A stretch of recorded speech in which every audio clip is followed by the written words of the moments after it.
It's always different, the process, from season to season.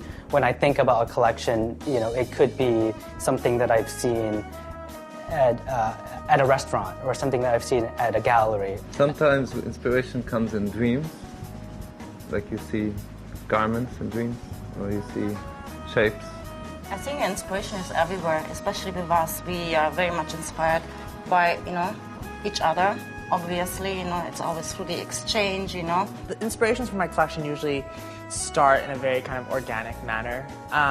Timing is always off for me. Like when I want inspiration, it doesn't come, and when I'm just randomly walking somewhere, it'll like all of a sudden click in my head.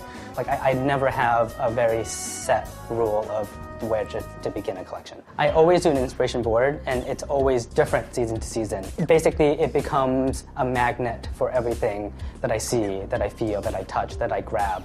Tear sheets from magazines, a color swatch from a Pantone book. Inspiration boards for me actually usually start out with little scribbles of notes that I write to myself, whether on my BlackBerry writing an email to myself because I don't have a pen, or on little scribbles of piece of paper that I collect. We kind of just throw things on the wall and then throw fabrics that kind of fit into certain themes, and then sometimes certain things lead into other things. So, we might put down a fabric next to a picture, next to a color, and then it'll tell a different story and kind of lead into something else. The only difficult thing is you can't really pin down anything that's live. That's a little tricky.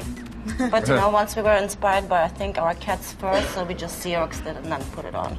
Yeah. There's an element here that is a combination, actually, of rock and roll, but yet refinement. It's all of this sort of mixture of attitude that I kind of love. There's a lot of different subject matters on the board. There's a picture of a poodle that, I find fascinating. I find poodles kind of fascinating, especially if they're cut. So this one, yeah, it's great. I mean, it's awesome, just like her rolling out of bed, like chugging a 40. It's just the attitude. I don't know, it's just something really beautiful about that. For Follow 9, I think that, I'm still drawn to this sensuality where it's alluded in construction that sort of gives you a heightened peekaboo effect, even. We wanted to do something different, and we said, let's just do straight lines this time. And we were inspired by the geometry of crystals. The bonsai tree was kind of like the contrast of all of this geometry. Because we have to go back to nature. So we put it there to remind us that we're not far away from nature with the geometric shapes.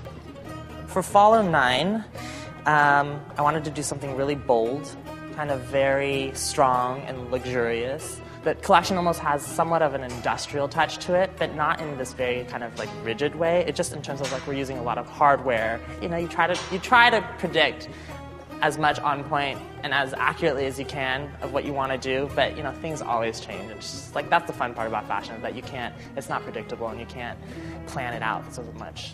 It feels like a creative time, really creative, challenging creative, not just creative to do anything, but creative that makes sense. I'm usually not that nervous and like start sweating until like 5 minutes until the show starts. So, but yeah, right now it's pretty good.